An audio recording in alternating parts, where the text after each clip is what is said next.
کی دل کے اندر پختہ یقین ہے کہ مریں گے اور سیدھے جنت میں جائیں گے. یہ دلوں کے اندر یقین بیٹھا ہوا ہے کہ مریں گے اور سیدھے جنت کے اندر داخل ہو گے. صحابہ کرام کانپتے رہتے تھے. میں ایک واقعہ سے بیان کر دوں, کافی ہو جائے گا. وہ حضرت حذیفہ رضی اللہ تعالیٰ عنہ جو صاحب السر رسول اللہ صلی اللہ علیہ وسلم کہلاتے ہیں, نبی پاک صلی اللہ علیہ وسلم کے رازدار کہلاتے ہیں. اللہ کے رسول صلی اللہ علیہ وسلم کی وفات کے بعد, حضرت ابوبکر صدیق کے بعد, سیدنا عمر فاروق رضی اللہ تعالیٰ عنہ امیر المومنین, جن کو جنت کی بشارت اسی دنیا کے اندر دی گئی, اور فرمایا جتنے آسمان میں ستارے ہیں اس سے زیادہ عمر کی نیکیاں ہیں. بخاری شریف کی روایت. حضرت حذیفہ رضی اللہ تعالیٰ عنہ کے گھر پہ پہنچتے ہیں, رات میں دروازہ کھٹکھڑاتے ہیں. حضرت حذیفہ رضی اللہ عنہ باہر آتے ہیں, کہتے ہیں امیر المومنین خیریت, کیا ہوا, کیا واقعہ پیش آ گیا؟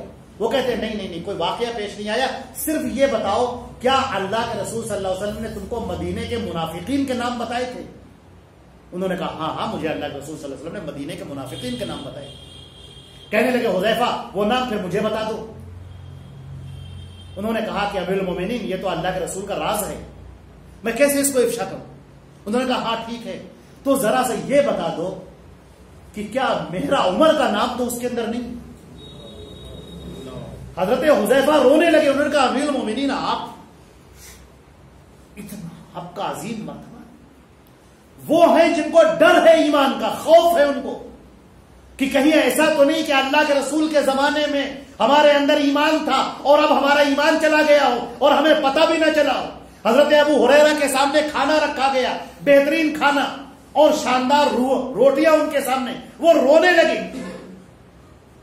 لوگ بیٹھے ہوئے تھے. انہوں نے کہا کہ کیا ہوا؟ انہوں نے کہا مجھے ایسا لگ رہا ہے کہ ایک وہ دور تھا نبی پاک صلی اللہ علیہ وسلم کے زمانے میں جب میں بھوکا ہو کر مسجد نبوی کے دروازے پر پڑا رہتا تھا. بھوک کی وجہ سے مجھے چکر آ جاتے تھے. لوگ سمجھتے تھے کہ ابو ہریرہ کو مرگی آ گئی ہے, اور آج میرے سامنے یہ کھانا لگا ہوا ہے, کہیں ایسا تو نہیں کہ اللہ نے میری تمام صلہ, میرا سارا بدلہ اسی دنیا میں دینا طے کر رکھا ہو اور آخرت میں میرے لیے کچھ نہ ہو. یہ صحابہ کرام کا معاملہ تھا جو ڈرتے تھے, خوف تھا ان کو. اور آج ہمارا معاملہ یہ ہے کہ ہمارے اندر یقین ہے, ایمان ہے. بالکل مجھے معاف کیجیے گا اس سچائی کے اوپر, صاف الفاظ کے اوپر, کہ یہودی کیا کہتے تھے, لن تمسنا النار الا ایاما معدودہ نحن ابناء اللہ واحباؤہ, ہم تو اللہ کے بیٹے ہیں, اللہ کے چہیتے ہیں, ہم کہاں جہنم میں جائیں گے, اور اگر جائیں گے بھی تمام گناہوں کی وجہ سے تو تھوڑی مدت کے لیے جائیں گے پھر نکال دیں گے. ہمارے لیے جہنم کہاں بنی, ہمارے لیے تو جنت بنی.